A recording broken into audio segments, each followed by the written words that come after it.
Alright! Good morning Pilipinas and good morning world! At sa ating mga kababayang OFW at mga kababayan natin na nandito sa Pilipinas na walang sawang sumusuporta dito sa Team Munti programa, thank you so much! Mabuhay po tayong lahat hanggat gusto natin!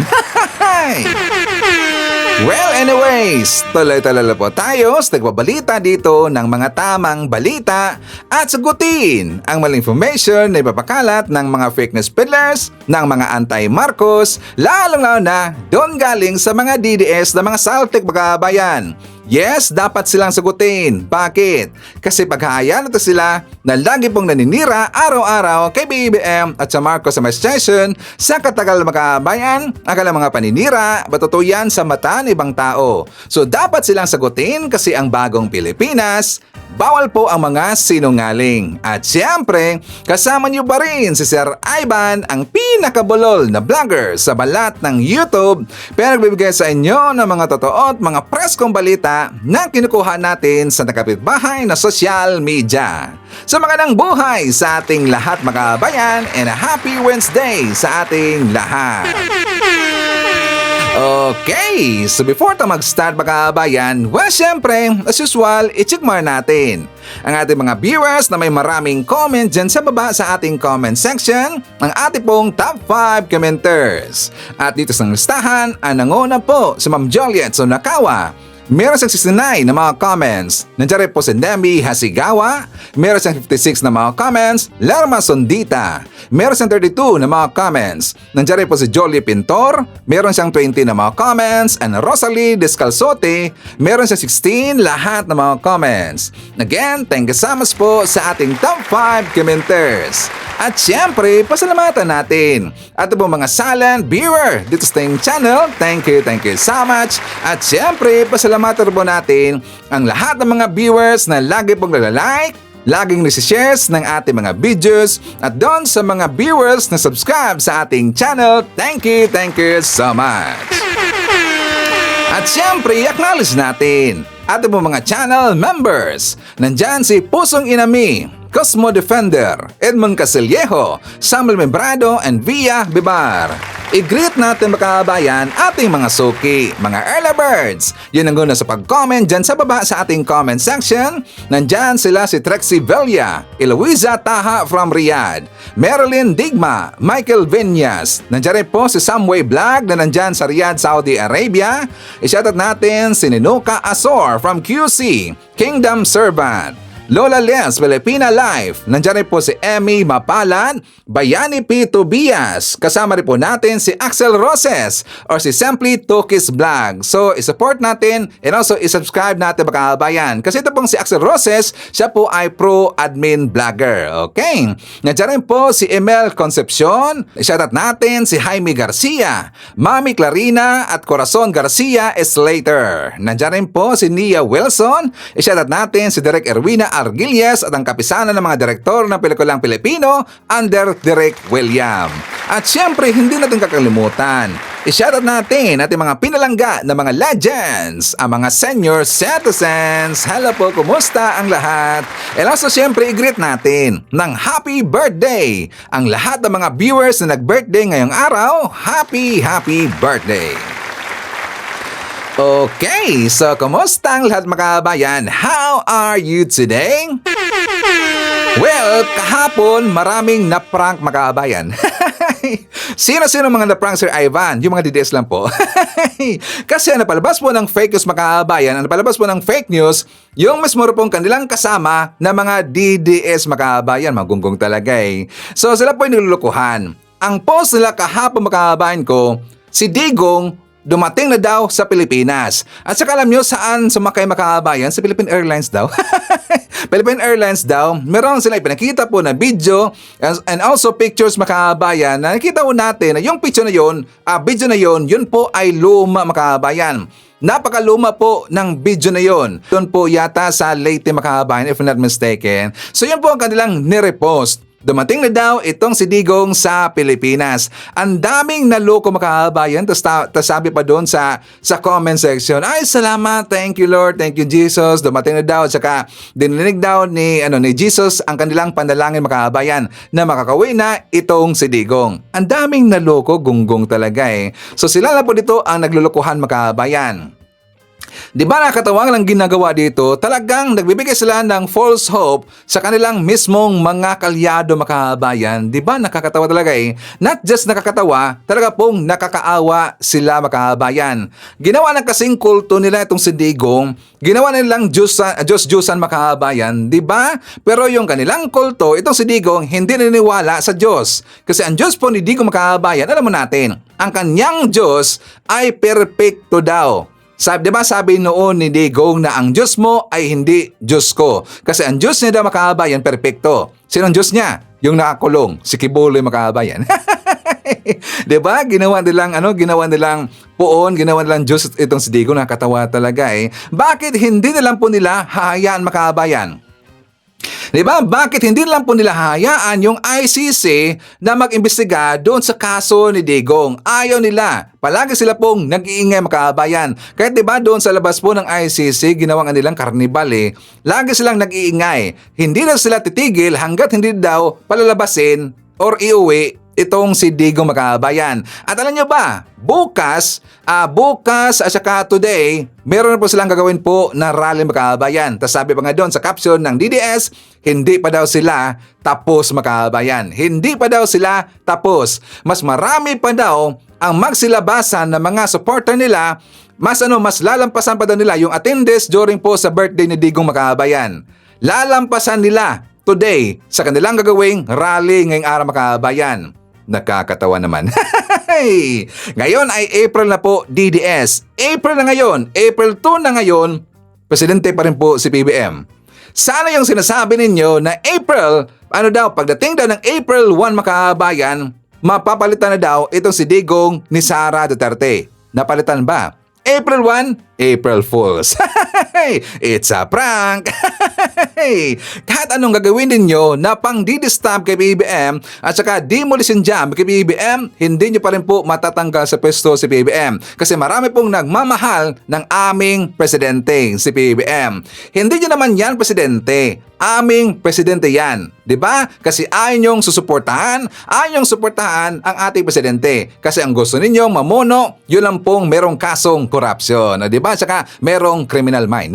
Utak kriminal. Diba? So mga kababayan ko, alam nyo meron nakakatawa. Ano yan sa Ivan? Kasi the other day mga kababayan, meron pala nag-away-away ng mga DDS. During sa kanilang rally, meron po nag-away-away ng mga DDS kasi nga kasamahan nila mga kababayan hindi sumang-ayon doon sa kanilang plano na OFW Zero Remittance Week. Marami palang hindi sumang-ayon doon ng mga DDS mga kababayan. Kaya ngayon, nag-away-away sila. Sabi pa nga nung nanay, nakita ko sa video makabayan, kahit iba lang daw ang kanilang gagawin, basta wag lang daw yung hindi sila papadalhan ng kanilang anak o ng kanilang pamilya o kanilang husband na DDS nandun po sa ibang lugar makabayan. Hindi sila pinapadalhan. Kaya sila po ay nagalit, sila po ay umiyak, sila po ay natakot. Yung mismong DDS na si nanay. Kaya nga siya po ay nag-iingay makabayan. Diba? Sabi niya, DDS ako. Pero sana iba lang po ang gagawin natin na protesta. Huwag lang daw yung OFW Zero Remittance. Kasi sila daw ay malilintikan makabayan. Diba? Meron pa silang babayaran po ng mga utang. Meron silang mga school fees ng kanilang anak. So marami silang babayaran makabayan. Kaya nanawagan po yung DDS, sana itigil na yung Zero Remittance Week. Okay. So ngayon makahabahan ko, ibabagita ko sa mga DDS. Kung meron bang epekto yung isinagawa nila na hindi pagpapadala ng remittances makahabayan. For more details, let's watch this. Walang malaking epekto sa ekonomiya ng Pilipinas ang Zero Remittance Week ng mga OFW na taga-suporta ni dating Pangulong Rodrigo Duterte. Ayon yan sa isang ekonomista. Naniniwala ang isang economic expert na walang malaking epekto sa ekonomiya ng Pilipinas ang Zero Remittance Week ng overseas Filipino workers na sumusuporta kay dating Pangulong Rodrigo Duterte. Ayon kay RCBC Chief Economist Michael Ricafort, ang isang linggong mawawalang remittances ay napakaliit lamang kumpara sa kabuang halaga ng kanilang ipinadadala sa loob ng isang buwan at isang taon. If you look at the math, no, kasi isang linggo yung plano, no, kada taon mga nasa $36 billion yung remittances o pagpalagay na natin kada buwan $12 billion. O sa loob ng isang linggo, yung 12 divided by 4, lumalabas mga $3 billion. Sinabi rin ni Ricafort na hindi lahat ng OFW ay sasali sa Zero Remittance Week dahil hindi naman sila lahat taga-suporta ni Duterte. Idinagdag pa nito na ang perang hindi ipadadala ng mga OFW sa loob ng isang linggo ay tiyak na ipadadala rin nila sa susunod na linggo dahil kakailanganin nito ng kanilang pamilya. Kaugnay dito, iginit ni Ricafort na hindi ang ekonomiya kundi ang pamilya ng mga OFW ang pinakamaapektuhan ng zero remittance. Para supportan yung mga immediate family nila, lalo kung may mga anak sila maliliit, mga minor pa, yung siyempre pangangailangan nila sa araw-araw dito, yung mga babayarin kada buwan, iba-iba rin yan ang pananaw. No? Iba-iba rin yan ang political inclination. Sa datos mula sa Bangko Sentral ng Pilipinas, umabot sa all-time high $3.73 billion ang personal remittances ng overseas Filipinos noong 2024. Kumakatawan ito sa 8.3% ng gross domestic product ng bansa. Kampante naman si Ricafort na mananatiling matatag ang ekonomiya kahit pa sa anong hamon o banta dahil sa kasalukuyan ay mayroon umanong $105 billion international reserves ang Pilipinas. O, di ba? Mismo na po yung ekonomista makabayan ang sabi dito na wa-fake ang ginagawa nila na 1 week hindi sila magpapadala makabayan. Wa-fake ho yan. Napakaliit lang po na porsyento yung sa pagpapadala po ng remittances ng mga OFW makabayan. Kasi nga siyempre, meron pa ibang source na makukunan yung ating gobyerno. Hindi na naman po yung remittances makabayan. So, wa-fake ho yan.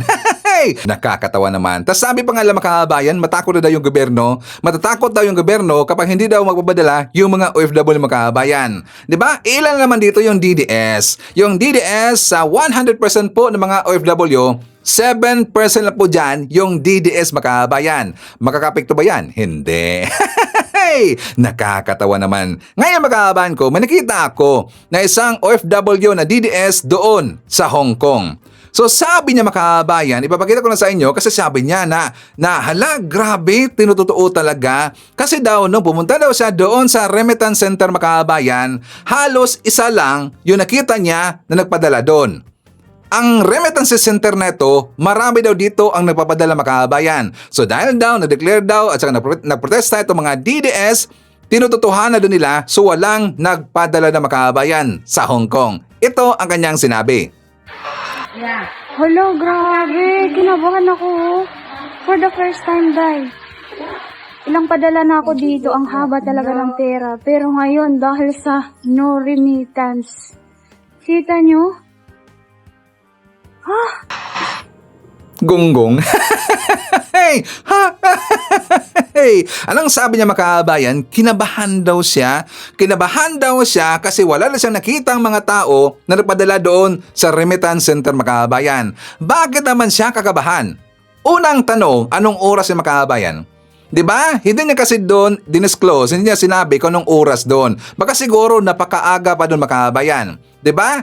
Sa mga OFW na mga kaibigan natin dyan, mga viewers dyan sa Hong Kong, totoo ba na maraming mga OFW dyan sa Hong Kong hindi napadala or nagprotesta or nagsuporta sa Zero Remittance Week na ginagawa ng mga DDS? Please comment sa baba, babasahin niyo mamaya ni Sir Ivan, okay? So ngayon makaban ko, dahil po sa kanyang sinabi na siya daw ay kinabahan. Kinabahan siya kasi wala dang masyadong taong napadala sa remittances. 'Di ba? Isa lang ba yung remittance center dyan sa Hong Kong? Sa mga kababayan natin noon, ng mga FW dyan sa Hong Kong, isa lang ba yung remittance center dyan sa Hong Kong? And second, bakit siya kagabahan? Ang dapat kagabahan dito ang kanyang mismong pamilya makabayan. 'Di ba? Ang kagabahan dito ang mismong kanyang anak, ang kanyang nanay, ang kanyang papa or sino man ang pinapadalahan po ng mga kababayan nating OFW doon dito sa Pilipinas. dapat sila ang kakabahan. Hindi siya makaabayan. Di ba nakakatawa talaga eh? Ganyan kasi yung pag-iisip ng mga DDS. Di ba? Yun kasi ang kanilang plano makaabayan. Tatakotin nila ang ating gobyerno, pati na po yung mga kababayan natin dito sa Pilipinas. Hindi mangyayari yan. Okay? So, for tayo. Pag-uusapan rin po natin mga kababayan, I am not sure na kung kailan ito nangyari. Kasi may nakita ko na isang TikToker at isang vlogger mga kababayan, kilala ba natin si Miss Igado? Miss Igado yata kanyang name niya. Kasi itong si Miss Igado mga kababayan, kahapon, meron kasing nag-viral na video niya na kung saan siniraan niya si PBBM, siniraan rin po niya si Marcos Sr. mga kababayan. At para maintindihan natin, ito ang kanyang video. For more details, let's watch this. BBM is the savior of the Philippines. Savior saan? Savior sa utang ng kanyang tatay na binabayaran pa rin natin? Savior sa kahirapan? Hindi nga niya mabalik yung yamang ninakaw ng pamilya niya, tapos umaasa pa kayo na maliligtas tayo? At saka, si BBM, hindi lang yan freeloader sa ninakaw ng tatay niya. Meron din siyang sariling ninakaw sa pag-evade niya ng tax at pangungurakot sa pork barrel. So please guys, explain nyo naman. So paano tayo maliligtas ng taong mismong nagnakaw sa atin? Hindi savior si Bongbong ng bansa. Ang maliligtas lang niya, yung dating naligtas yung bulsa niya. Kaya kayo, gumising na kayo, know your worth. Deserve nyo ng iba. A few moments later. Ayan guys, good evening sa inyong lahat. Gusto ko lang sanang i-explain yung side ko. Kasi nakita nyo naman na siguro yung sa Facebook ay yung video. Ayan, bago ko po sana i-explain yung side ko, is sorry po sa mga nakapanood ng video at syempre kay BBM at sa mga solid BBM dyan. Ayan guys, sorry po kung na-disappoint kayo sa akin, lalo na sa mga Ilocano dyan na solid BBM. Sa mga supporters ko dyan na nagalit sa akin, sorry po. Yan, tatanggapin ko po lahat ng mga sinasabi nyo sa akin. Pero sana po, pakinggan nyo po yung side ko. Yan, ito na po yung script ko. Nakita nyo naman sa video, diba? Ito yung script ko, yung savior sa kahirapan, hindi yan sumubalik. Yan na po yung script na binigay sa akin. Yan po yung binasa ko doon sa video. Para daw po mag-viral yung video, isalagyan ko muna ng joke time. Then, nilagay ko na po yung anti-BBM.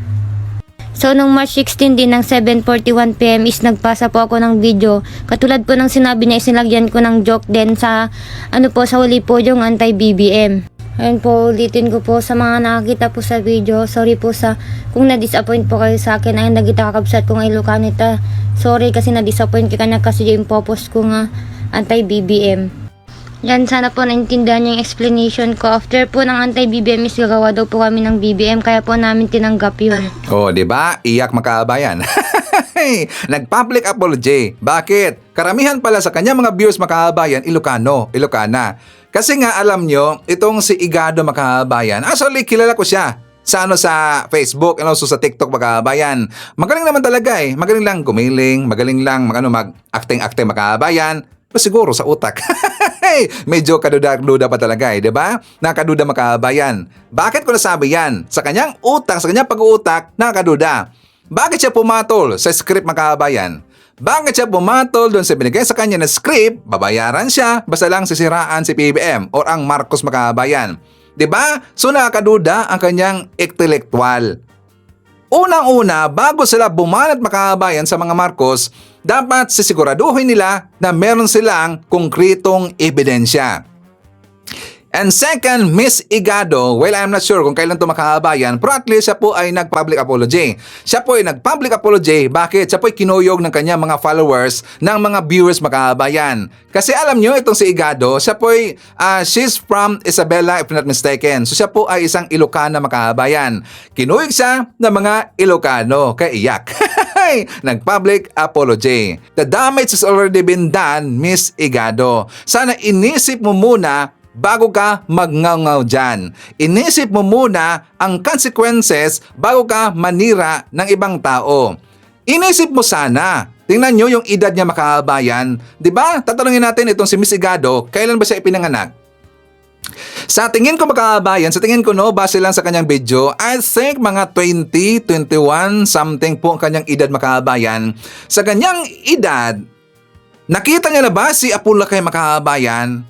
Or na-experience na ba? Or na-experience niya na ba na time na namuno itong si Apulakay mga kababayan? I think not. Sa kanyang edad, wala pa po mga kababayan. Wala siyang kaalam-alam sa history. Wala siyang kaalam-alam po sa panahon ng mga Marcos mga kababayan. Diba? Paano niya masabi na nagnakaw ang mga Marcos? Paano niya nasabi na nagbabayad pa rin ho tayo sa inutang ni Marcos Sr. sa panahon niya mga kababayan? Diba?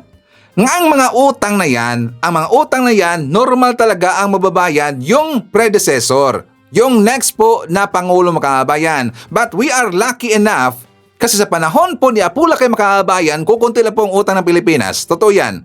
Kukunti lang po ang utang ng Pilipinas. Sa panahon po ni BBM, hindi naman po ganun kalaki ang utang ni BBM. It's only 3.6 trillion pesos yata yun, if not mistake mga kababayan. I think 3.2 or 3.3 trillion pesos. Malaki lang kasi ang utang natin dahil po kay Digong. Diba? Dahil lang po sa gawa-gawa nila na paungutang sa panahon po ng pandemya mga kababayan.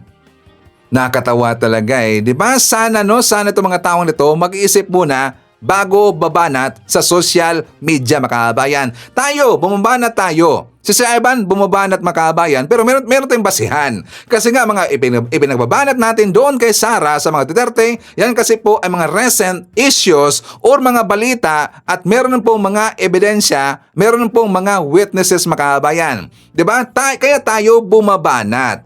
Pero yung mga tao, yung mga bata pa na walang kaalam-alam mga kababayan, sana manahimik na lang. Kung hindi man kayo manahimik, dapat kayo ay mag-study muna. Research muna bago babanat. Okay? So, mga kababayan ko, ngayon, for tayo, meron kasing lumabas na survey na 83 or 84.4% mga kababayan na pabor na i-impeach or gustong ituloy ang impeachment case kay Sara Duterte. According yan sa survey mga kababayan. Tingnan nyo, overwhelming talaga yung numero. 84.4% na mga Pinoy gustong ituloy or matuloy yung impeachment trial ni Sara Duterte. Ang problema kasi dito, ito kasing si Senator Chis Escudero mga kababayan, nagtulog-tulugan lang. 'Di ba? Mukhang kasi ditong pinitiktahan ni Sara or pinitiktahan po ni Chis itong si Sara mga kababayan, ayaw niyang madaliin. Pero nung gumawa po ng urgent hearing itong si Senator Amy Marcos mga kababayan, abay takot na takot talaga eh. Talagang hindi niya pinigilan mga kababayan. Okay lang po siya. Bakit? Siyempre senador eh. 'Di ba? Ang dito kasi nakiusap po yung Kamara, yung House of Representatives na umpisa na yung impeachment case si Sara Duterte, hindi niya pinayagan. Kasi hintayin lang daw yung June 2 na kung saan mag-resume na po ang kanilang session mga kababayan. 'Di ba? Hindi ba niya kayang gawing urgent? Hindi basta-basta po yung kaso ni Sara Duterte mga kababayan. Napakalaking pera ang involved dyan. At kitang-kita ho sa mga ebidensya na posibleng merong corruption mga kababayan. At saka tama lang po talaga itong si Sara ay kinasuhan po, pwedeng kakasuhan po o posibleng kakasuhan po ng plunder mga kababayan. So ngayon, ipapakita ko muna sa inyo. Itong isang law expert, isa pong teacher sa UP mga kababayan tungkol dito sa impeachment case or trial kay Sara Duterte. For more details, let's watch this. Ayon sa isang survey, malaki ang 80% na suporta mula sa mga estudyante na gustong patalsikin si VP Sara Duterte. Marami na rin ang may pakialam sa ginagalawan ng ating lipunan, kasama na dito ang kabataan. Marami na rin silang tanong.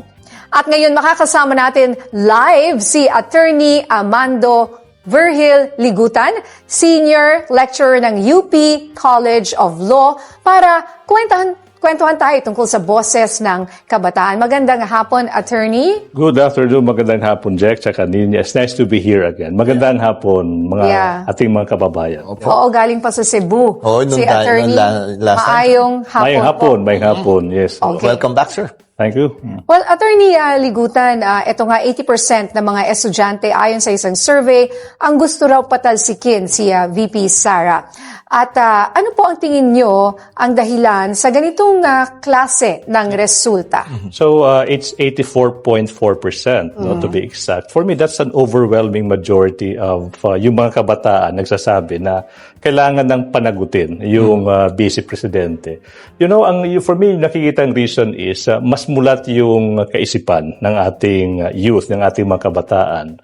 They know how to cut through the noise, so to speak. No, alam nila ano yung tama, ano yung mali, ano yung fake news in social media.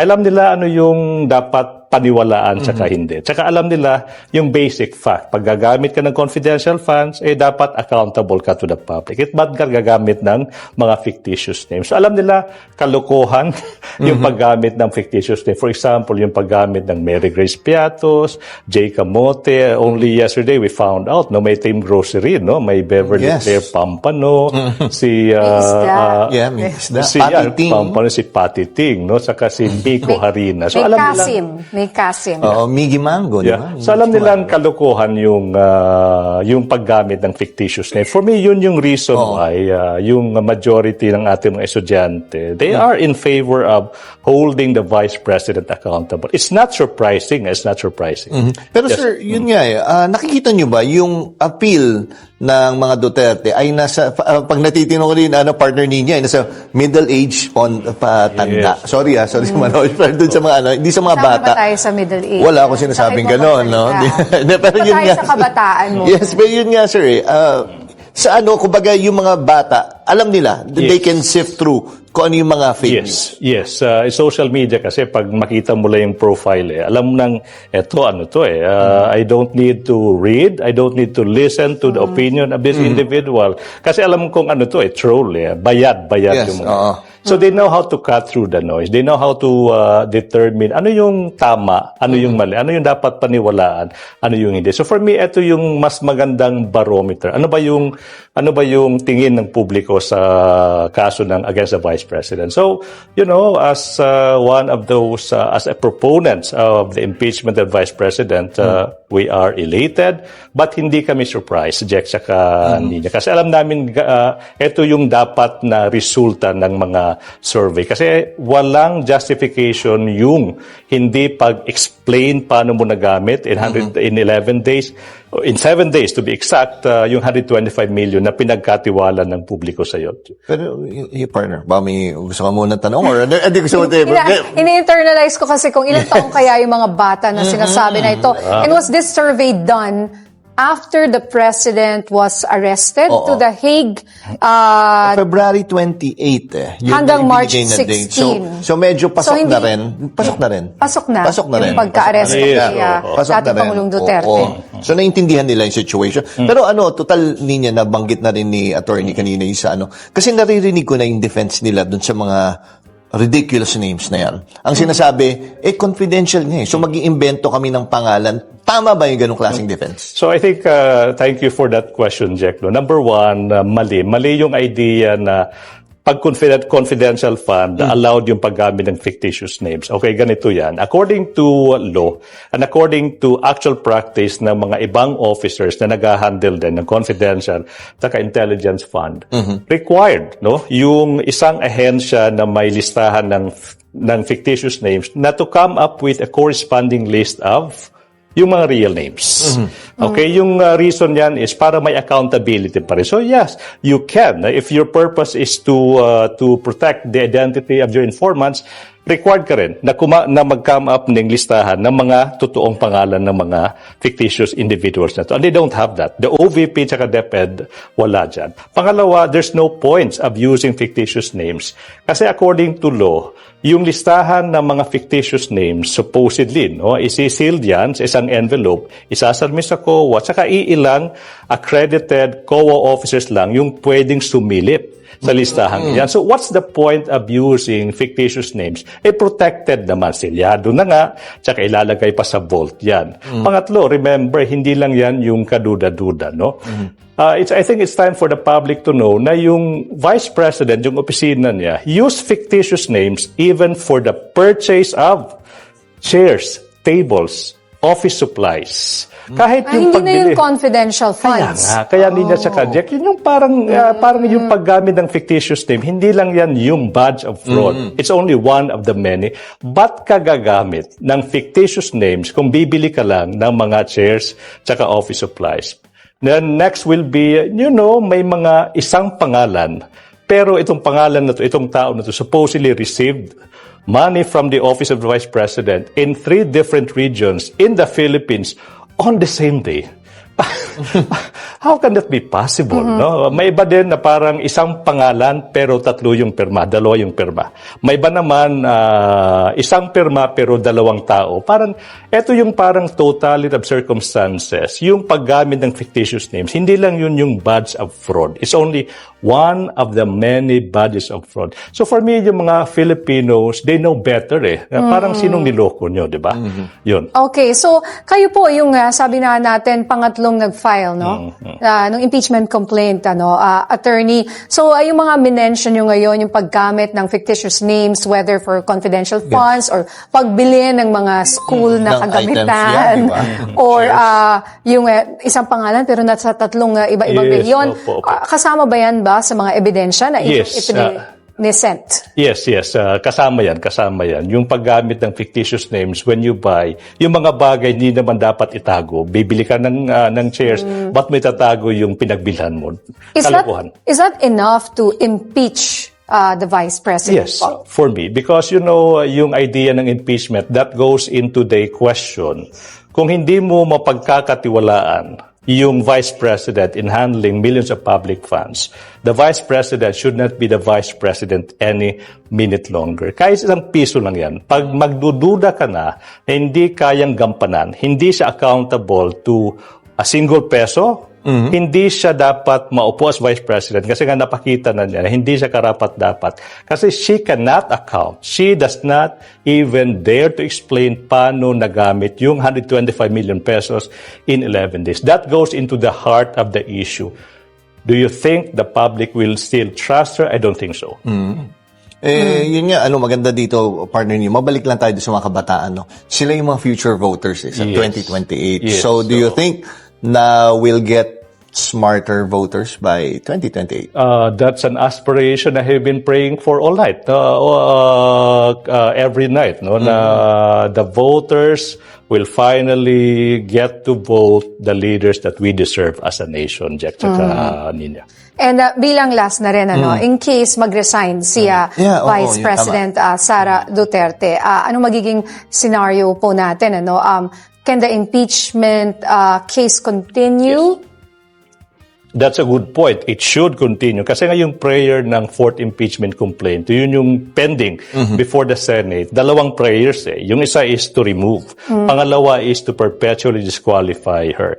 So the moment she resigns, yung pangalawang prayer, hindi pa yan masasatisfy. So my understanding is impeachment is not only for the removal, but also to perpetually disqualify an officer that already hindi na napagkakatiwalaan ng publiko. So dapat tuluyan niya. Can it be one over the other?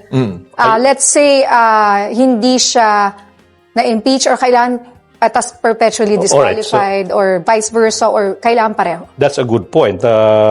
Hindi ka pwedeng ma-remove without disqualification. You cannot be disqualified without being removed. Parang 2-in-1 yan. Hindi niya sa kajek. Okay. Magandang yung mga Dami points natin natutunan ulit. Kailangan ma-remind tayo kasi nakakalimutan. Pero alam ko itong mga discussions na to. Tanong ng marami sa ating mga kababayan and na-explain po ninyo ng napakabuti. Yes, at maganda nga, makita natin mulat yung mga kabataan. Yes. Well, hopefully mag-reflect yan. Kahit ngayon, as early as 2025 na elections, then papunta sa 2028. O ano na, DDS, 'di ba? Mismo na po ang sabi ang isang teacher, lecturer from UP, College of Law Makabayan, na mataas talaga yung possibility itong Sara Duterte na siya ay ma-impeach Makabayan. 'Di ba? Meron ka na talaga eh. Mismo pa nga sinabi po ng yung host, yung isang natatanong Makabayan na babae, na sabi niya na sino pa ba dito yung magtitiwala kay Sara Duterte? 'Di ba? Ang magtitiwala sa kanya Makabayan, siyempre yung mga oto-oto nila, mga tanga na mga followers ng mga DDS. 'Di ba? Sila na po dito yung magtatrust pa kay Sara Duterte kasi sila po ay nabulag mga kababayan. Pero kitang-kita naman kasi, base po sa mga ebidensya, itong si Sara, yari talaga ang kanyang ambisyon na maging presidente sa this coming 2028 na taon mga kababayan na eleksyon.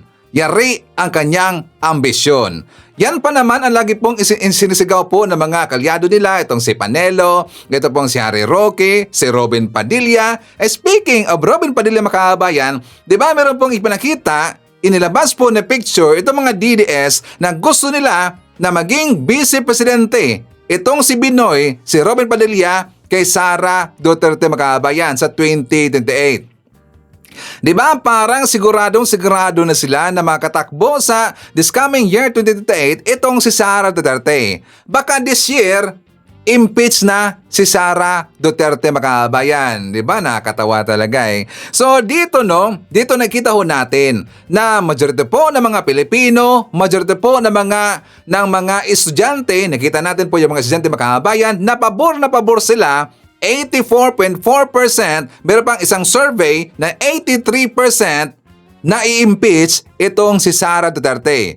And the other survey, 83% mga kababayan na pabor sila na ituloy na dapat urgently ang impeachment trial dito kay Sara Duterte mga kababayan. And not just that, dapat kasi pananagutin rin po natin itong si Sara. Kasi nga speaking of pananagutin mga kababayan, di ba nabanggit ho yan na yung si Sir, I forgot the name yung teacher po ng UP mga kababayan, na sabi niya dapat pananagutin talaga itong si Sara Duterte. Well, speaking of pananagutin, dapat rin po nating pananagutin itong si Sara mga kababayan doon po sa nangyaring na lustay na parang sinayang lang yung perang worth 5.6 billion pesos na food supplies ng DepEd mga kababayan.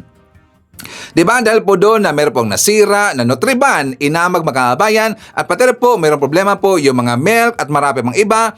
Tingnan nyo ang budget po ng DepEd para po sa food supplies is 5.6 billion pesos mga kababayan. Nasayang lang po, nasayang mga kababayan, na sana yun po ay mapapakinabangan sana ng maraming mag-aaral, pero dahil po sa kapabayaan, dahil po sa pagiging incompetent ni Sara Duterte, nasira ang food supplies for 5.6 billion pesos mga kababayan. Dapat pananagutin natin itong si Sara Duterte. Ito ang ating balita. Sinita ng mga mambabatas sa Kamara ang nabisto mga bulok at inaamag ng Nutriban na binili ng Department of Education para sa feeding program nila nung nakaraang taon.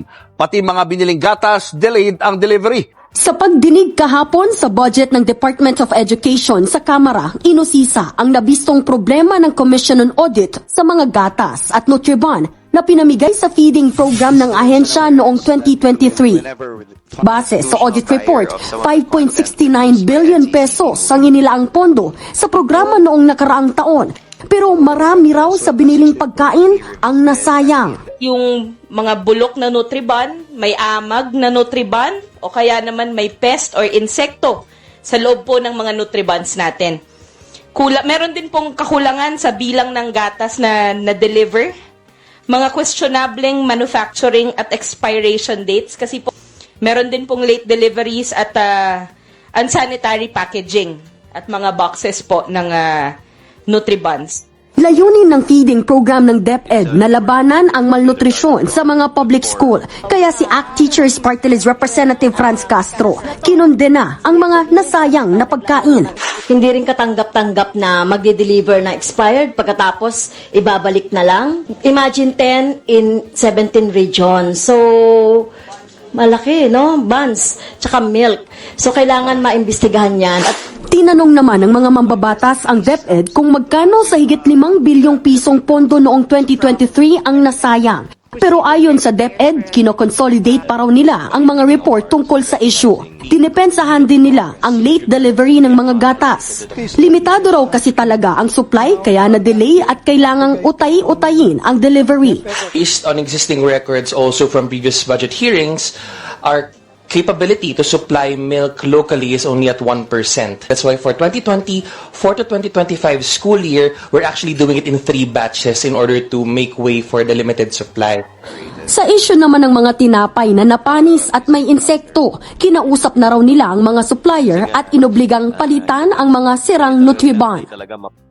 Dahil maaaring may mga lugar nga talaga na walang refrigerator, suhestyon ni House Committee on Appropriations Senior Vice Chairperson Stella Kimbo na baka maaaring maglagay ng special provision sa General Appropriations Act o GAA para palitan at magrekomenda ng substitute sa gatas para maiwasan na yung mga insidente na napapanis at nasasayang ang mga ito, bagay na pag-aaralan daw ng Department of Education.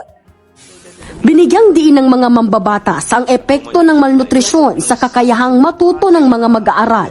Siyempre, pag gutom po ang mag-aaral, hindi po yan makakapag-concentrate at hindi po, kumbaga, lesser chances na matuto ang isang mag-aaral. Nangako naman si DepEd Secretary Sonny Angara na tutugunan ang problema. Pwedeng i-blacklist ho yung supplier na yon. Yun ay isa sa mga nakikita ko. At siguro maglagay ng damages provision din po sa kontrata para medyo matakot ang mga ito. So tama lang talaga, no? So kasakto po yung choice ni PBBM na ang pinilan niya na papalit doon kay Sara Duterte bilang DepEd Secretary Makabayan, ito pong si Secretary Sonny Angara. So tamang-tama talaga, no, ang kanyang kinuha Makabayan. Kasi nga isa po si Sonny Angara ang nakabuking doon po sa issue sa sa feeding program or food supplies ng DepEd na kung saan merong problema Makabayan. Sira-sira po yung mga pagkain, yung mga tinapay, yung milk expired na Makabayan. Isa po itong si Sonny Angara ang nakabuking niyan. Aside po sa taga-COA Makabayan. Diba red flag itong si Sara Duterte dahil po sa food supplies ng DepEd Makabayan? Kung pag-usapan natin, no, ang Guinness World Record, pag-usapan natin po yung Guinness World of Record dito kay Sara Duterte, si Sara yata ang may pinakamaraming na koleksyon na red flag sa COA Makabayan. Di ba napansin ba natin? Si Sara ho, tingnan nyo lang po sa gobyerno natin. Sino bang naiisip ninyo na merong maraming red flag ngayon? Di ba si Sara Makabayan? So pwede natin siyang ipasok po sa Guinness World Record. Pinakamaraming na collection na red flag sa COA Makabayan. At yan po si Sara Duterte. Ano na, DDS. Ang inyong poon, dapat talaga makulong yan eh. Diba? Dapat yan matanggal po sa pesto. Dapat yan po ay ma-impeach. Hindi na po dapat makakahawak po ng posisyon, any posisyon po sa ating gobyerno Makabayan. Kasi nga nakakaawa po ang ating bansa. Nakakaawa talaga ang ating gobyerno kapag si Sara ang mamuno Makabayan. Lalo na isang presidente. Maging presidente si Sara Duterte. So delikado po ang ating ekonomiya, delikado po ang estado ng bansang Pilipinas Makabayan. So huwag iboto yung padapa laban. Kasi ang padapa laban ng mga senatorials na tumakbo po under po sa slate ni Sara, under po sa slate ni Digong, nagtatrabaho lang ho sila para kay Digong. Okay, so huwag niyong iboto yan, magunggong yan eh. Okay, so before natin pag-uusapan, si Binoy Makabayan, si Robin Hood Padilla. So, shout out natin. Nandiyan po si May Wers, 60. Hi to Beng Agrida. Nandiyan po si Paterno Bendanya, Renato Baliner, Aurelia Adina. Kasama rin po natin si Victoria Mapalo, Arlen Karingal from Paris, France. Shoutout natin si NEMS21 Buhay. Buhay Asian OFW. Nandiyan po si Emma Catalia, Geyser, Jel Coligado. Nandiyan po si Maricres Hernandez from North Carolina, USA. Florifigo Mapak, Apolonia Ibdani. Nandiyan po si Manuel Balinget and hi to Haya Salem. Okay? So maraming mga bago na mga pangalan Makabayan. So thank you so much nga pala, no, sa mga bagong viewers natin. Thank you na nasubscribe kayo at saka thank you so much po na na-appreciate nyo ang ating channel. Ate pong ang vlogging style po ni Sir Ivan. So pasensyahan nyo lang po kasi minsan or talagang kadalasan po talaga bulol itong si Sir Ivan. Pero at least totoo ating mga balita Makabayan. Meron nga dyan, DDS, malalaking channel, puro naman fake news. Okay lang ang bulol. Diba? Lagi pong nilalait si Sir Ivan ng mga DDS. Bulol tayo, tapos sabi pa nga nila Makabayan, bakla daw tayo. Bakla ba si Sir Ivan? Gwapo lang tayo. Okay, so pag-usapan natin, ito pong si Ito pong si Bongo mga kabayan. Alam nyo na katawa talaga guys itong si Bongo and the rest of the Padapa Laban mga kabayan. Kitang-kita naman talaga natin na ginagamit lang ho nila itong si Digong para sa kanilang political interest mga kabayan. Sa kanilang pansariling interest, kitang-kita ho yan. Very obvious. Ginagamit lang po ng Padapa Laban itong si Digong mga kabayan. Like for example, ito example mga DDS. Kahapon, merong interview itong si Bongo. Tas sabi niya, hindi daw siya papapuntahin ni Digong doon sa Dahig mga kabayan, sa Dahig, doon sa ICC facility or doon sa Netherlands kapag hindi daw siya mananalo mga kabayan. Yun daw ang sabi ni Kitty sa kanya. For more details, let's hear this. Sabi raw ni former president, magkampanya muna kayo, manalo muna kayo bago kayo bumisita sa kanya, sabi niya. Yan ang sinabi ni Kitty sa akin at saka ni Tony Medialdea. Sabi raw ni Tatay Digong, sabihin mo sa kanila, manalo muna sila bago sila bumisita sa akin. So, hopefully, God willing, sa awa ng Panginoon, sa tulong ng mga kababayan natin, makabisita tayo sa kanya. Oh, di ba? Ginamit talaga ni Bongo itong si Digong mga kabayan. Diba? Nakatawa talaga gamit na gamit talaga Kasi nga para makuha yung sinabi niya na hindi siya papamuntahin ni Digong doon sa Dahig, gusto niya kasing kunin yung sapatyan ng kanyang mga followers. Gusto niya kasi na makakaroon dito po ng seguridad ito sa Bongo na manalo para siya makakapunta doon sa Dahig mga kabayan at makita niya mamit itong si Digong. Diba mautak talaga si Bongo mga kabayan? Kaya doon sa sinabi niya na gusto daw ni Kitty dahil daw Diba, dinala na po ito si Digong doon sa ICC mga kabayan. Ano daw ang sabi ni Kitty? Na siya lang muna ngayon muna ang kanyang papa mga kabayan. Kasi daw ang papa ni Kitty dinala doon sa ICC. Pero may narinig ba tayo na yan po sinabi po ni Kitty mga kabayan? Nga sabi daw ni Kitty na ito daw si Bongo ngayon ang kanyang papa. Kasi wala na siyang papa mga kabayan. Diba? Nagamit na gamit talaga Pati nga si Kitty, gamit na gamit po ni Bongo mga kabayan. Marunong talaga mag-isip Alam niyo ba na meron pong kumalat na balita-balita? Meron pong kasing kumalat po na isang screenshots mga kabayan. And also, napag-usapan rin po namin doon sa GC mga kabayan tungkol ito kay Bongo. Kung bakit daw siya lagi po ay naging number 1 sa mga survey. Alam niyo ba na meron pong kumalat na screenshot mga kabayan na dahil daw malakas itong si Bongo kasi marami siyang binabayaran.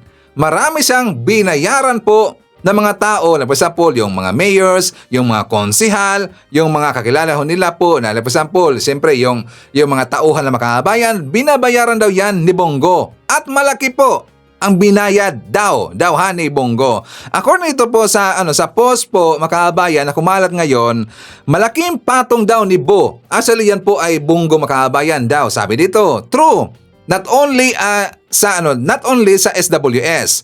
Sa pag-iikot ko sa provinces, ang pakikipag-usap sa mga mayors and councilors, almost all said, lahat daw nagsabi mga kabayan, he is strong because malakas mabigay ng cash. Aba, malakas daw mabigay ng pera itong si Bongo mga kabayan. 50,000 pesos per mayor daw. And 20,000 pesos per barangay captain. Plus, bubuhusan ka ng AX at campaign paraphernalia. Ang tanong, saan siya kumuha ng malaking pera?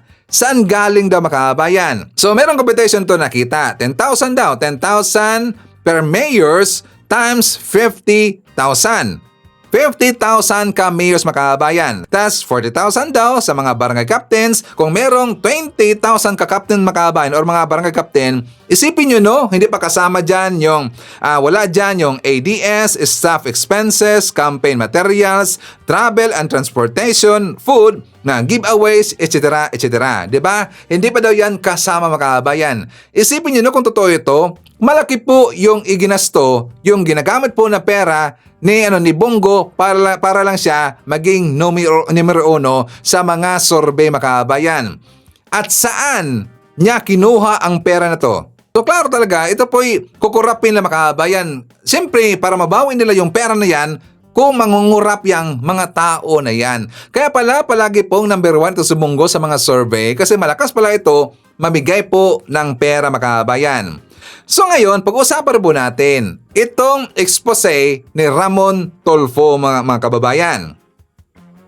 So anong expose po ni Ramon Tulfo, Sir Ivan? Meron kasi siyang post kahapon doon sa kanyang Facebook account, mga kababayan, na verified account ho yan. So ibig sabihin, sa kanya po ang account na yung mga kababayan. So sabi niya, sinong nakaiwan ng perang cash na 1 billion pesos sa Malacanang noong turnover ng administrasyon ni Digong kay BBM?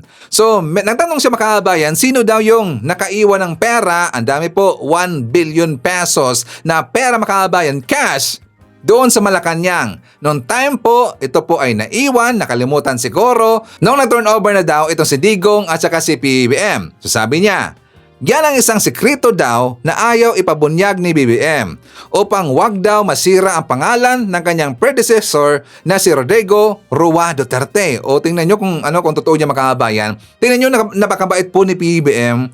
Noong panahon na yon ay magkasanib pa si BBM at Sara Duterte na anak ni Digong. Ang limpag-limpag na salapi ay nakita raw sa isang kwarto sa main building ng palasyo. Ang mga pera daw ay nasa 10 duffel bags, mga kababayan. Each bags containing 100 million pesos. Sabi ng aking espiya ay baka naiwan ang malaking pera dahil sa pagmamadali. Sabi pa ng aking espiya, maaaring kasama ito sa mga perang hinakot palabas bago pumasok ang mga bagong residente ng Malacanang, mga kababayan. So pwede yon. Siguro nagmamadali, mga kababayan, kung sino man yung binigyan po ng authority ni Digong na siya po yung magdadala ng budget na yon, baka siguro nakalimutan, mga kababayan, sa pagmamadali. 'Di ba? Naalala ko, meron kasing nag-expose nito noon, if I'm not mistaken, si Kap Ninyo yata, mga kababayan. Nakalimutan ko lang eh. Parang na-topic yata to, parang na-content yata to ni Kap Ninyo Barsaga noon, if I'm not mistaken. Kasi si Kap Ninyo, mga kababayan, alam na alam niya yung galawan sa loob ng palasyo. Kasi siya po ay in and out sa palasyo kasi siya po ay dating DDS at malapit po kay Digong, mga kababayan. Kaya nga, di ba, in-expose niya noon yung mga ginagawang kabulastagan nila ni Mocha Oso, nila ni Banat Bay sa loob, sila po si Loren Badoy, di ba, sila si Trexie doon sa loob, mga kababayan. Kaya nga alam na alam po ang galawan nila at pinagagawa ng mga DDS doon sa loob po ng palasyo, mga kababayan. Di ba, meron ngang ginamit na term itong si Kap Ninyo, if I'm not mistaken, na ginawa daw motel ni Digong at saka ng mga kalyado ni Digong yung palasyo, mga kababayan. Kaya nga maraming natutuwa na si PBBM na ngayon, yung presidente, isang Marcos po yung namuno ngayon, mga kababayan, kasi nga napaganda nila yung Malacanang. 'Di ba? Na-organize nila yung Malacanang. Nung pagpasok nga ni F. Elisa, ni PBBM dun sa Malacanang, mga kababayan, 'di ba, inayos nila? Kasi hindi po maganda at saka naging dugyot kasi yung palasyo, mga kababayan, nung time na itong si Digong pa ang presidente. Hindi niya kasi inayos yung Malacanang, mga kababayan. At ginawa kasing hotel, ginawa kasing club na mga kalyado niya yung palasyo, mga kababayan, kaya naging dugyot. Buti na lang, nandyan po si Felisa, nandyan po si PBBM, gumanda lalo yung palasyo, mga kababayan. Diba? What do you think? Sino kaya ang nakaiwan po ng pera na yung, mga kababayan? Itong in-expose ni Ramon Tulfo. O, diba? Marami kasing kabulustagan sa panahon po ni Digong, mga kababayan. Diba? Kaya nga iyakan ngayon yung mga DDS kasi nga sa panahon po ni Digong, tiba-tiba sila. Diba? Sila kasi po ay nabibigyan, mga kababayan. Kaya nga lumabas po yung mga sabi-sabi nila na kapag ikaw daw ay supporter po ni BBM, meron dang script, mga kababayan. Meron dang script. Ano ba saan galing po ang term na script? Galing po yan sa DDS. Galing po yan sa panahon po nila ni Banat Bay, mga kababayan. Meron silang mga script kasi. Kaya sila po ngayon ay nasanay. Kaya nagamit nila yung term po na or yung mga paninira po na kapag ikaw ay supporter ni BBM, meron ka dang script kasi ikaw daw ay binayaran, mga kababayan. Pero galing yan sa kanila. May kasabihan nga tayo. Kung sino yung nang-aakusa, sila yung gumawa, mga kababayan. Correct if I'm wrong, DDS. Diba? So ngayon, ipapakita ko rin po sa inyo itong balita tungkol kay Binoy, mga kababayan. For more details, let's watch this. Kailangan namin si Rodrigo Duterte. Ngayon, yung aming number 1 crowd drawer, nakakulong. So, paano po ngayon yan? Hindi naman po kami milyonaryo, hindi naman kami bilyonaryo, wala pong pera ang PDP. Hindi po kami yung tipo na kaya namin magpatawag ng tao dahil may pera po kami. Dumadating po ang tao kapag nandyan si Duterte. Kapag nandyan si Digong, hindi mo kailangan ng pampamasahe, hindi mo kailangan ng pampalubag loob na pagkain. Darating po ang tao, dala nila yung t-shirt nilang pinagawa nila, may dala silang pagkain, ibibigay pa sa'yo. Ganun po yung klase ng pamumulitika ni Rodrigo Roa Duterte. So, kaya ako po nasabi na para kaming inalisan ng ulo. Kasi po yung aming ulo na nasa kanya po lahat ang katangian para dumating ang tao, wala po, nandito nakakulong sa malayong lugar. Kaya nagkaroon po kami ng malaking setback po ito sa partido. Kasi po talagang kami po ay inabandona na rin ng napakarami naming kasama sa lokal at naglilipatan na po yan ng ibang partido. Kaya kami po sa ngayon, sa totoo lamang po, para po kaming manok na walang ulo na paikot-ikot. O di ba? Bobo talaga itong si Binoy Makahabayan. Tanga talaga eh. Dito sa kanyang video, ipinapakita lang niya na ginamit lang nila itong si Digong. Di ba? Siya na nga mismo nagsabi dito na para daw sila napilayan, nawalan daw ng ulo ang kanilang grupo kasi daw wala na itong si Digong nakakulong kasi Makahabayan. So walang kwenta ang kanilang pangampanya kapag wala si Digong kasi daw itong si Digong ang kanilang crowd drawer daw Makahabayan. Di ba? Sabi pa nga niya, nandyan daw itong si Digong ay merong t-shirts, merong mga pagkain, walang problema sa pera. Ibig sabihin, maraming pera talaga itong si Digong Makahabayan. Di ba? Billionaire. At yan po taliwas sa sinasabi po ng mga DDS na mga Duterte, diehard supporter ng mga mismong mga Duterte na wala silang pera. 'Di ba? Tingnan niyo Makahabayan, nakakatawa talaga eh. So ginagamit lang talaga ng padapa-laban itong si Digong. At sila po kasi Makahabayan, alam niyo na hindi nila kaya na sila po ngayon ay namangka kasama sa pangalan po ng Duterte. Kasi hindi nila kaya na mangampanya Makahabayan na magpapahayag lang po ng kanilang plataforma, ng kanilang proyekto, ng kanilang plano kapag sila ay maupo po bilang senador. Hindi nila kaya kasi nga sila po ay hindi dudumugin ng mga tao. Diba yan po ang kanyang ibig sabihin Makahabayan. Walang kwenta ang kanilang plataforma. Meron ba? Meron bang plataforma itong si Binoy Makahabayan? 'Di ba? Dahil po sa kanyang sinabi na dahil daw ngayon sila rin po ay iniwan ng mga local officials, ng mga local candidates nandun daw sa ibang grupo Makahabayan, sa ibang party list. So mas lalo daw talagang nakalitsi-litsi dito ang kanilang grupo. Alam nyo kay Binoy, Senator Robin Hood Padilla, kung kayo man ay iniwan na mga kalyado ninyo noon na mga local candidates dahil yan, nakikita kasi na makalyado ninyo na hindi na kayo nagtatrabaho. Correct if I'm wrong. Hindi na kayo nakafocus sa inyong trabaho dyan sa Senado, kundi nakafocus na lang kayo kung paano ipagtatanggol ang isang pamilya. Itong mga Duterte. Kaya siguro sila po ay nadismaya, so umalis siya sa inyong grupo. Yung mga local candidates Makahabayan. Hindi na naman kasi nagtatrabaho talaga itong si Binoy. 'Di ba? Nandyan po siya sa Senado Makahabayan. Ano bang ginagawa niya? Puro lang kain. 'Di ba? Sayang po ang ating tax na ipinasaho dito kay Binoy kasi wala siyang ginagawa diyan sa Senado. Or nandyan man siya sa Senado, nakatambay lang po sa kanyang office. Or nandyan man siya sa Senado, puro lang kain Makahabayan. At during po sa kanyang mga debate sa mga diyan po sa Senado Makahabayan, hindi niya kayang sumagot sa mga argumentong binibitawan po ng kanyang kasama na senador. Kasi kailangan pa po ni Binoy Makahabayan na mga attorney sa kanyang gilid-gilid kapag meron siyang kailangan po na sagutin, lalo na kapag legalidad Makahabayan. Diba? Napansin ba natin kapag legalidad na tungkol ito po sa mga batas, so kailangan po ni Binoy ng kasama, for example, dyan po sa kanyang gilid na attorney Makahabayan, tatanungin pa niya yan. Diba? Itong si Binoy, yan po kanyang ginagawa kasi wala siyang alam Makahabayan. Yan kasi ang problema kapag artista yung ibubuto natin. Yan kasi yung problema Makahabayan na kapag ang pagbabasihan na po natin is popularidad. Yan ang nangyari. Example, itong si Binoy Makahabayan. At meron pa siya sinabi the other day. Kasi nga siya po ay uuwi na may plano na ho siyang uuwi sa Pilipinas kasi daw siya po ay mangangampanya mga kababayan. For more details, let's watch this. Uwi na si Senador Robin Padilla mula The Hague, Netherlands. Wala pang dinatalyeng araw pero inutos na raw ni dating Pangulong Rodrigo Duterte na mangampanya siya para sa PDP laban. Tapos ng butuhan, babalik na ako dito. Kasi sa June, session na. So, uwi na naman ako ng June. Hanggat nandito si Mayor, balik-balik ako.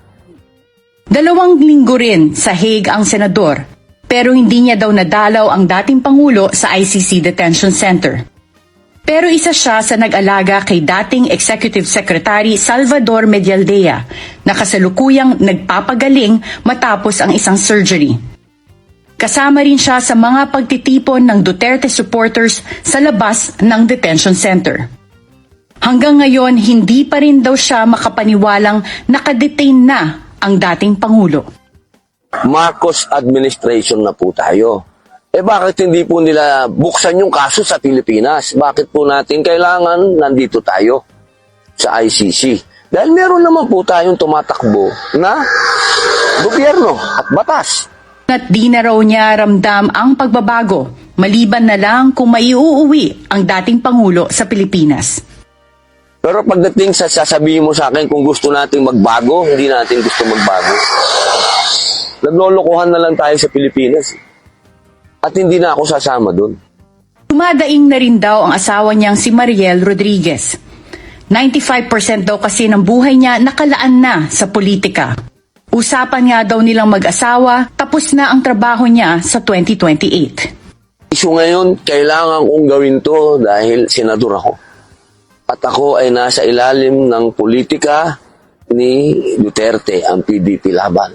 So kailangan kong gampanan yung role ko. Kaya gusto niya, kaya ayaw niya, kailangan nyandan siya.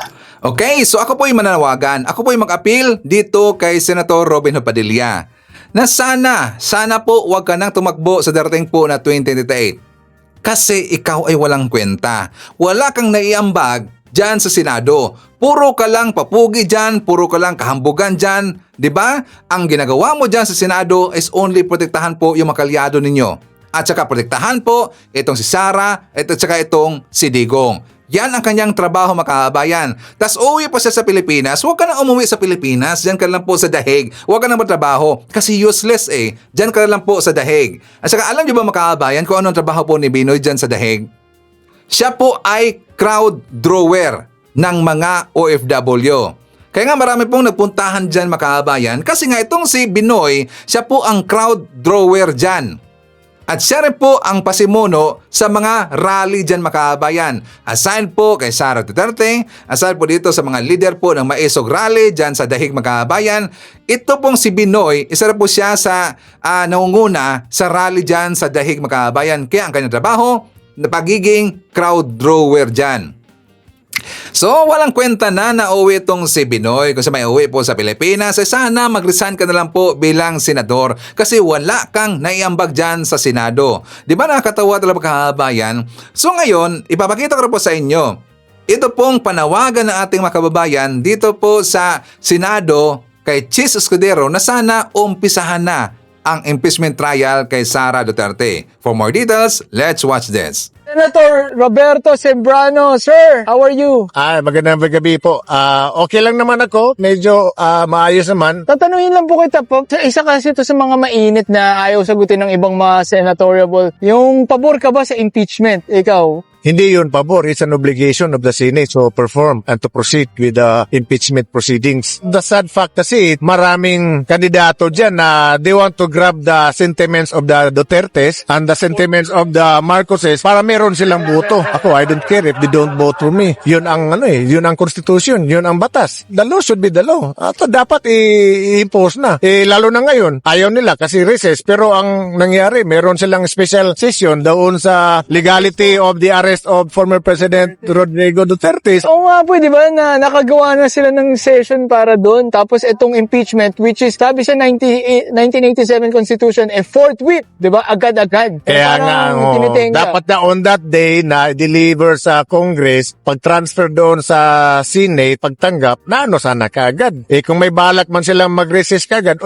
move muna yung recess natin kasi meron pa tayong special session sa kasi may impeachment case. Impeachment case is not an ordinary case or an investigation. It is the Senate's obligation. Hindi lang yung Blue Ribbon Committee na in aid of legislation. Hindi yun. Iba yung session na yan. Impeachment is impeachment Iba yun So, it has to be acted. May mga magkakaso nga daw po sa Senate kasi hindi nila tinutugunan to, which is unconstitutional. Well, the decision of the Senate is really unconstitutional. Although they can, mga abogado yan, galing mga magagandang eskwelahan yun, no? Pero hindi ako abogado. Klarong-klaro yung Constitution, no? Hindi mo kailangan na isang abogado para mag-interpret dun sa Constitution. And the Supreme Court has already decided. So, ano pang hinihintay natin? Baga sa isang pamilya, mawalan ka nga lang ng pera sa lamesa, hahanapin mo, di ba? So, eto milyon-milyong pera ang nawawala. Bakit hindi niya masabi kung saan niya nilagay? Kung talagang tama, kung sa tama niya nilagay yung funds. Even though it's a confidential fund,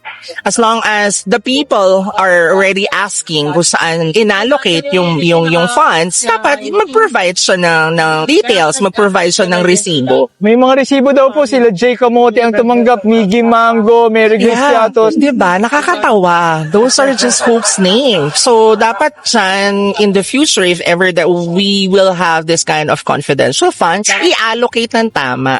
And dapat may proper receipts tayo. BIR. BIR talaga, hindi pwede acknowledgement yes, receipt. Kasi si BIR, ultimong mga maliliit na tao nga Hirap na hirap. Hirap na hirap, tinataksan mo pa. Tapos, ibubulsa mo lang. Ito naman po, yung follow-up question, si Chis Escudero po nung nakaraan nagpa-hearing si Senator Amy Marcos sa pag-aresto kay Duterte. Parang nanginginig pa pero ngayon, yung impeachment, parang tinitingga pa lalo ni Chis Escudero. Actually, I love Chis, but as of now, about the related to the impeachment, medyo na-disappoint ako sa kanya. I don't know if it is political tactic because they're delaying it because it's the end of the session already and they're resuming their session first or second week of June or July if I'm not mistaken. So tapos na yung election. So bakit natin i-delay? Dahil takot ba kayo na matalo ang mga kaalyado nyo na tumatakbo? Dapat kailangan the fact na na-forward na yung impeachment complaint, inasikaso agad-agad. Pero bakit nila itetenga? It's because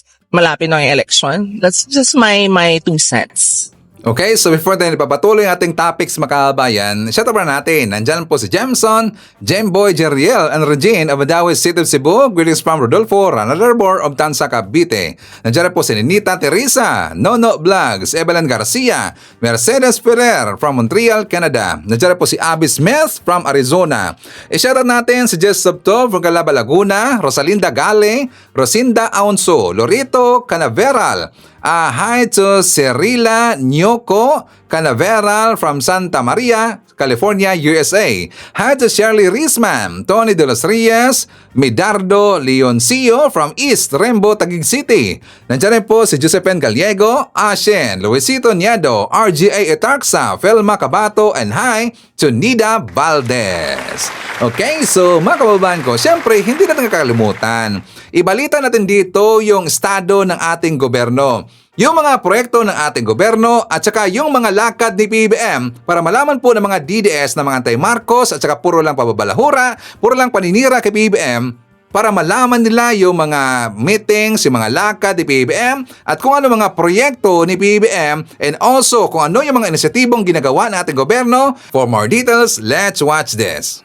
Sisikapin pa ng administrasyon ni Pangulong Ferdinand R. Marcos Jr. ang paggawa ng mga hakbang para mahikayat ng mga negosyante na mamuhunan sa Pilipinas. Kasunod ito ng pagsasabatas ng Create More Law na nagbibigay ng insentibo sa mga investor sa bansa. Ipinatutupad na rin ang tax refund sa mga foreign tourist upang makahikayat na bumisita sa Pilipinas at lumago pa ang ekonomiya ng bansa. Ayon sa pinakabagong Business Expectation Survey ng Bangko Sentral ng Pilipinas, nanatili ang kumpiyansa ng mga negosyo sa ilalim ng pamahalaan ni Pangulong Ferdinand R. Marcos Jr. mula sa 44.5% noong huling quarter ng 2024, tumaas ang kumpiyansa ng negosyo para sa ikalawang quarter ng 2025 at umakyat sa 45.4%. Maganda pong pangitain po yan. Maganda po na nakikita po na dumadami pa rin po ang may tiwala sa ating pamahalaan, sa ating administrasyon para ang mga investors po ay maglaan ng kanilang mga investment sa ating bansa. Maganda pong balita yan. We will try our best. The administration will try its best to maintain that status or to be better than that, so that we can encourage more investors to invest in our... Tuloy-tuloy ang mga programa at akbang ng pamahalaan para matiyak ang seguridad ng pagkain na tutugon sa kagutuman sa bansa. Tiniyak na administrasyon ni Pangulong Ferdinand R. Marcos Jr. ang patuloy na paghahatid ng programa para sa food security. Sunod-sunod ang mga programa ng Department of Agriculture para pababain ang presyo sa merkado at siguraduhin na sapat at walang masasayang na supply ng pagkain.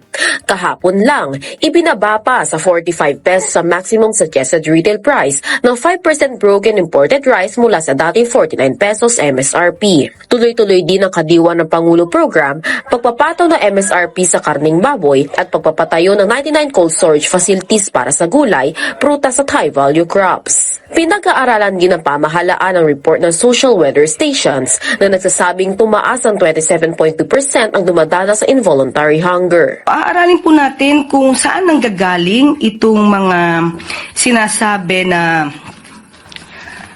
nagugutom pa ang ibang mga kababayan natin. At para malaman natin kung saan lugar ito, at kung meron man pagkukulang, ay maibsan po natin ang ganitong klaseng mga sitwasyon. Paliwanag naman ng DA na posibleng isa sa naging dahilan ng resulta ng survey ay ang dry season noong nakaraang taon. I do not see that there is shortage of food. While definitely some in areas you cannot discount that there is hunger because of but I think that's more of economics na.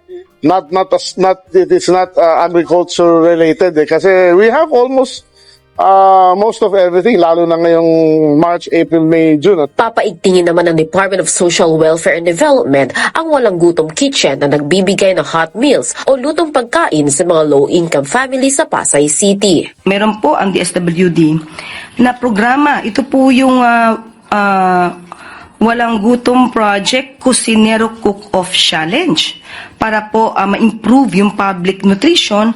At meron din po ang Walang Gutom Project that provides eligible families with electronic benefit transfer po. Ito po 3,000 peso monthly food credits. Nasa 300,000 household o 1.5 million na individual ang nabibenepisyohan ng Walang Gutom Project. Muli na namang kinilala ang turismo ng bansa.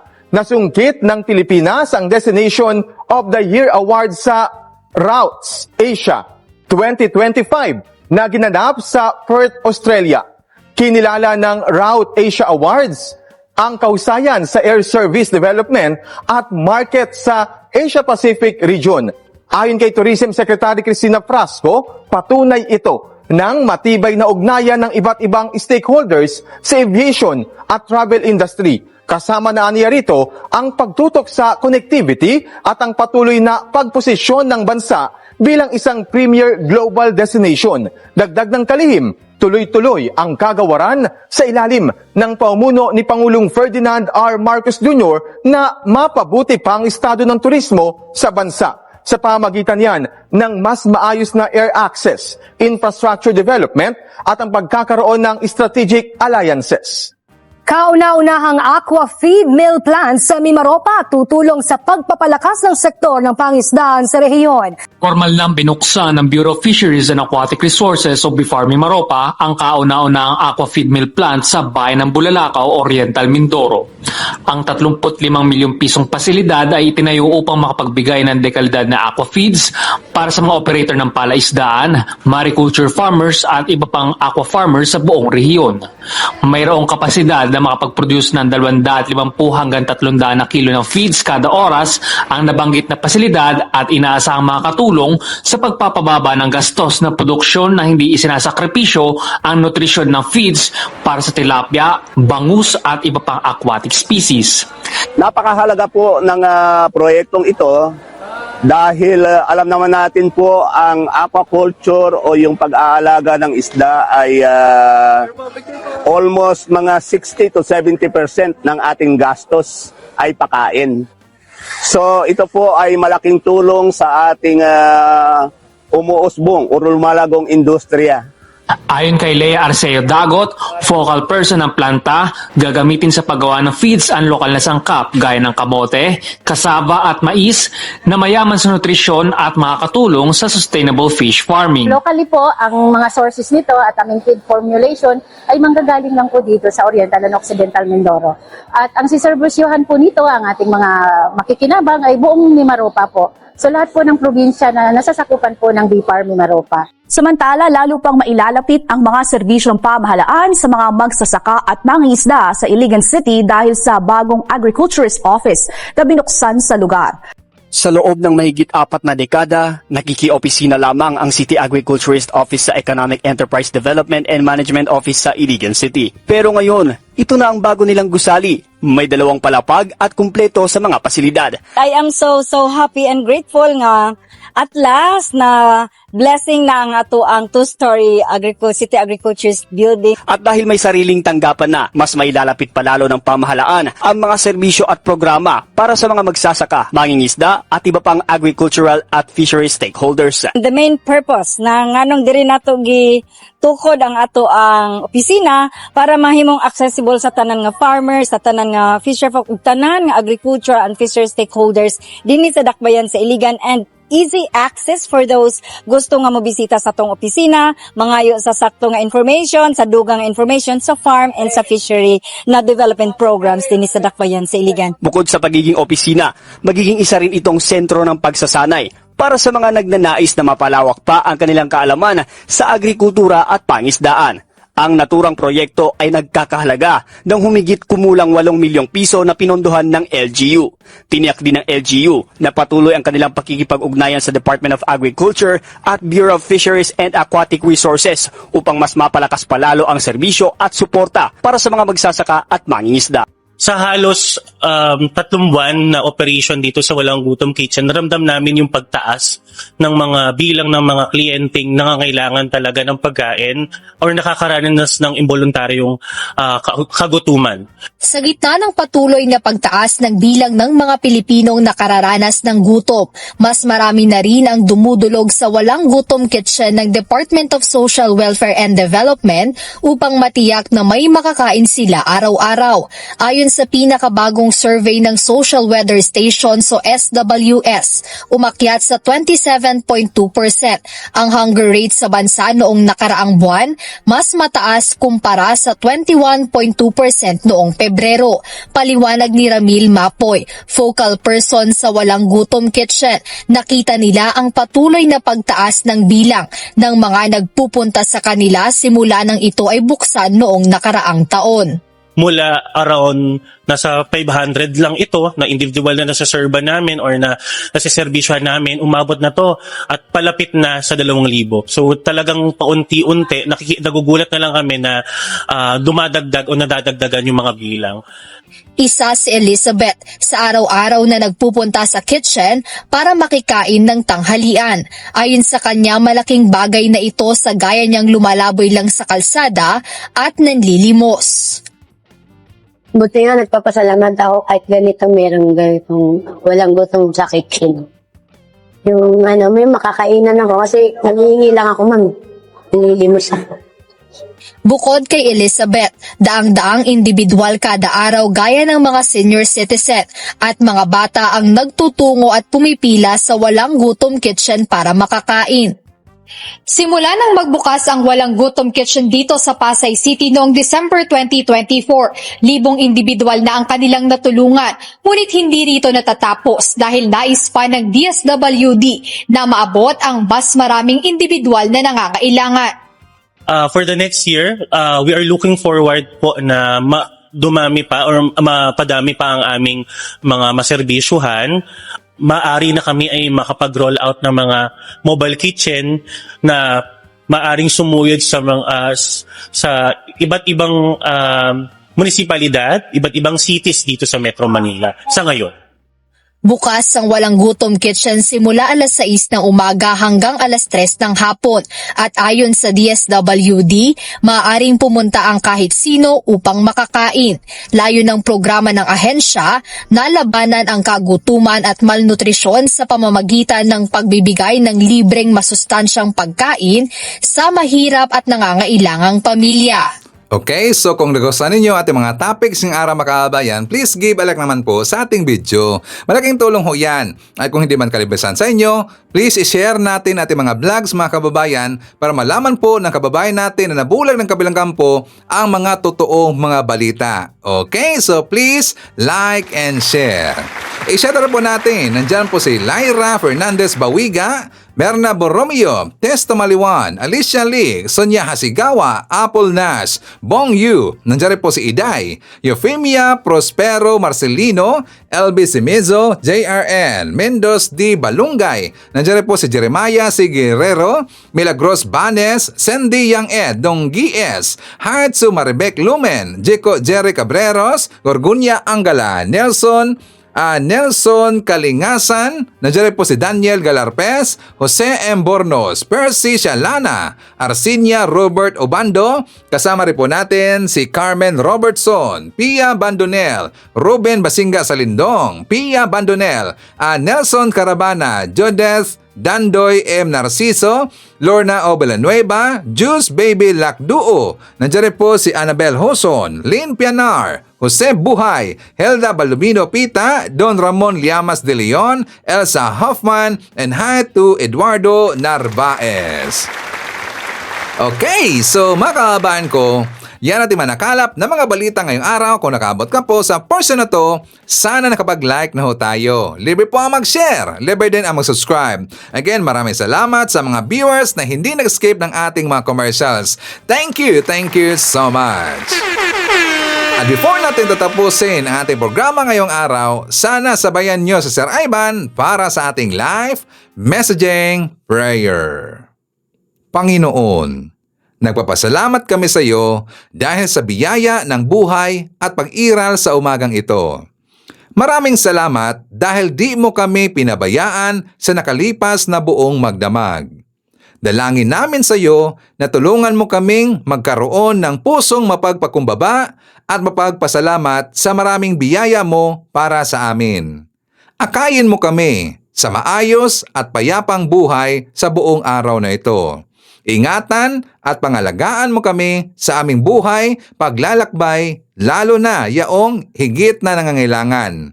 Ang lahat ng ito ay aming sama-samang panalangin sa pangalan nating Panginoong Jesucristo. Amen. So maraming salamat mga kababayan, and I hope to see you again on my next video.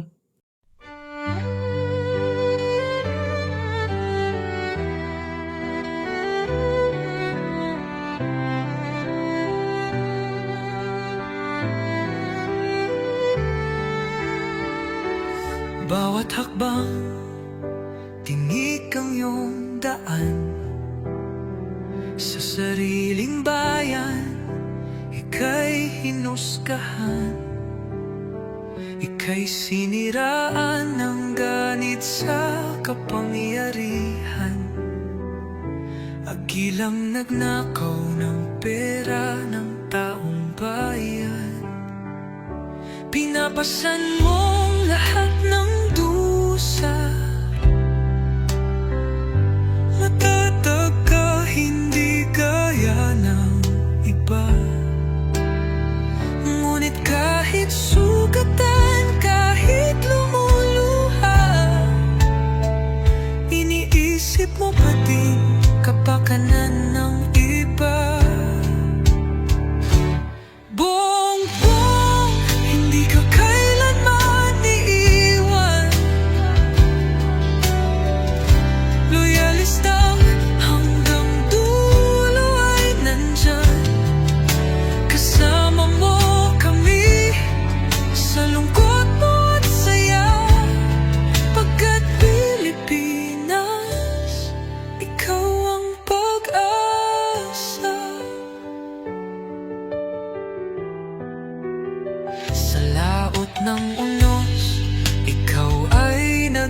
isa, iba'y nagbubunyi sa iyong pagdurusa. Ngunit lahat ngayon ay malinaw na. Katulong mo ang Diyos, nag-iba sila. Ipinaglaban mo ang lahing sinumpaan. Nagkalat peking balita sa mamayan.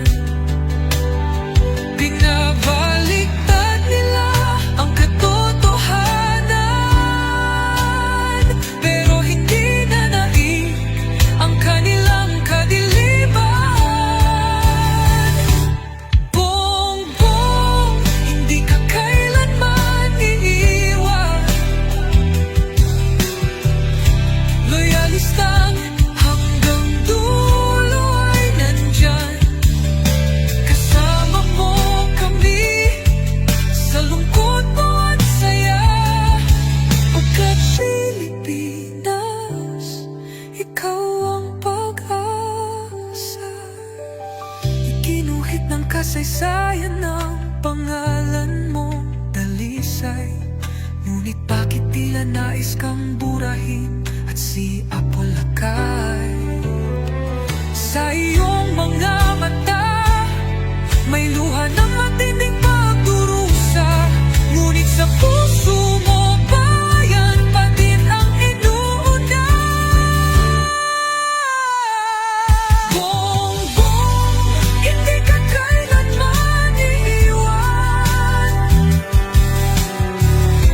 Loyalista hanggang dulo ay nandyan. Kasama mo kami sa lungkot mo at saya. Pagkat Pilipinas, ikaw ang pag-asa. Bawat hakbang, tinik ang iyong daan. Sa sariling bayan, ika'y hinusgahan. Ika'y siniraan ng ganit sa kapangyarihan. Hagilang nagnakaw ng pera ng taong bayan. Pinapasan mong lahat ng dusa. Matatag ka, hindi